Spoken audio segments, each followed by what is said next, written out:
mfite n'amahirwe si ukubagira gusa abo buzukuru, ndifuza ahubwo ko n'abandi baza ari benshi,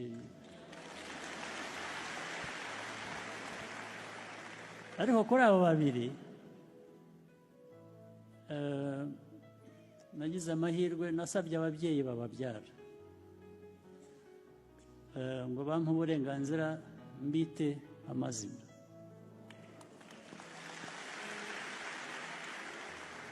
Mu mazina nabise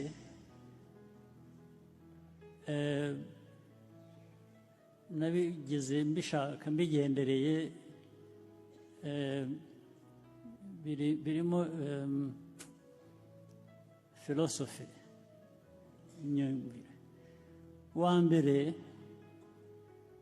namwise ngo yitwe Abe.